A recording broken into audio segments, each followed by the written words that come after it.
Selamat pagi Bapak Ibu yang terkasih dalam Tuhan. Shalom, salam sehat selalu. Tuhan memberkati kita semuanya. Nah, di hari Kamis ini Bapak Ibu yang terkasih, mari kita buka sama-sama satu kebenaran firman Tuhan.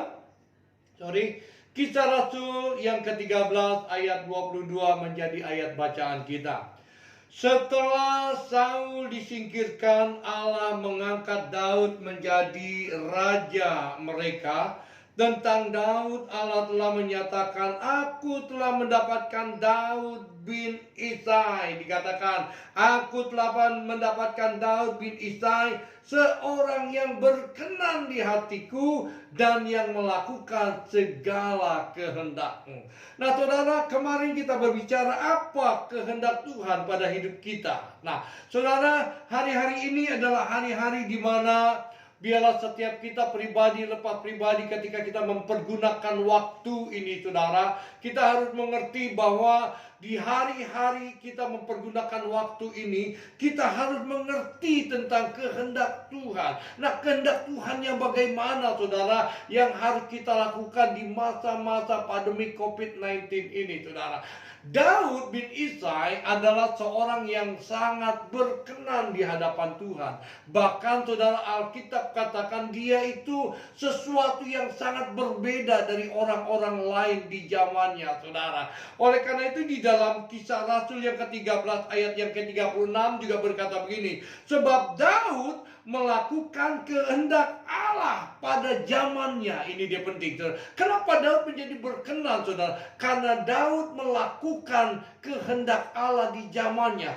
Dia mempergunakan waktu-waktu yang ada di dalam kehidupannya untuk melakukan kehendak Tuhan di zamannya. Oleh karena itu saudara, dia menjadi orang, menjadi pribadi yang sangat berkenan sekali di hadapan Tuhan.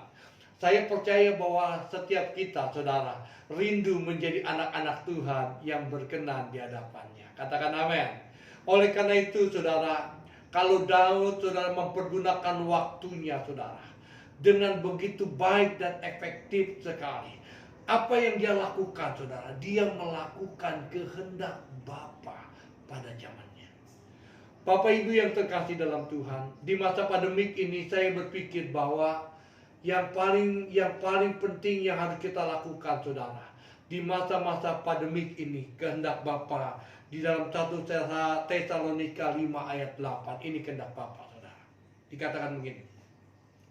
Mengucap syukurlah dalam segala hal, sebab itulah yang dikehendaki Allah di dalam Kristus Yesus bagimu. Bapak Ibu yang terkasih dalam Tuhan, hari-hari ini biarlah setiap kita pribadi lepas pribadi saudara belajar mengucap syukur kepada Tuhan. Inilah kehendak Tuhan di dalam masa pandemi COVID-19 ini. Dengan sekali lagi, yang kena dampak COVID-19 ini bukan kita saja saudara. Yang digoncangkan ekonominya saudara di masa-masa pandemi COVID ini bukan kita saja, bukan saudara saja. Begitu banyak orang saudara, bahkan jutaan orang saudara hari-hari ini saudara, ya di PHK saudara, dan mereka digoncangkan dalam hal ekonominya. Dan karena itu saudara, saya mau kasih tahu bahwa yang terdampak COVID-19 ini bukan kita saja, bukan saudara saja, tetapi begitu banyak saudara yang kena.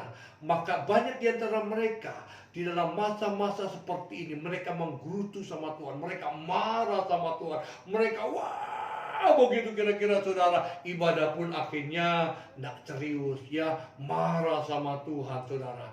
Tetapi inilah kehendak Tuhan yang ingin saya sampaikan saudara.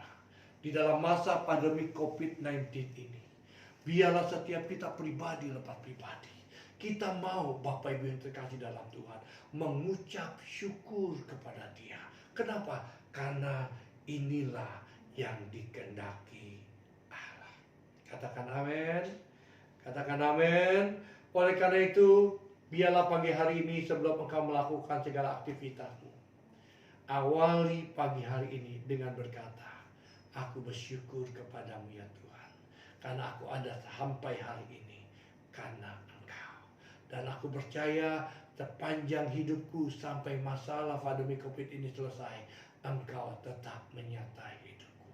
aku mau tetap mengucap syukur bagimu Tuhan. Selamat pagi Bapak Ibu yang terkasih dalam Tuhan, tetap semangat. Tuhan memberkati kita semuanya. Shalom. Haleluya.